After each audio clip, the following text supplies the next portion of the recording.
Hi friends, hi எல்லாரும் எப்படி இருக்கீங்க? நல்லா இருக்கீங்களா? நாங்கள்லாம் சூப்பராக இருக்கோம்.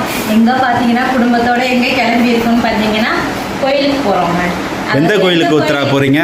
இந்த ஒரு கோயில்னே எனக்கே ஊர்லாம் தெரியும். அதாவது நான் சின்ன பிள்ளையா இருக்கும்போது இட்டுட்டு போனாங்க. எங்கள் அப்பாவுடைய குலதெய்வம் கோயிலுக்கு போகிறோம். ரொம்ப வருஷம் கழிச்சு இப்போதான் குடும்பத்தோட போகிறோம். நான் சின்ன பிள்ளையா இருக்கும்போது எல்லாரும் போனதோட சரி, அது என்ன நேரமோ இன்னமோ தெரிலங்க. அதுலேருந்து போவே இல்லை. அம்மா அப்பாப்போ போயிட்டு வந்துடுவாங்க, ஏதாவது விசேஷம்னா போயிட்டு வருவாங்க. ஆனால் குடும்பத்தோட நாங்கள் வந்து ரொம்ப நாள் கழிச்சு இப்போதான் போகிறோம். அதனால இன்னைக்கு வந்து பொங்கல் வைக்க போகிறோம். எங்களுக்கு கல்யாணம் ஆகி 10 வருஷம் ஆகுதுங்க. இந்த 10 வருஷத்துல இதான் ஃபர்ஸ்ட் டைம்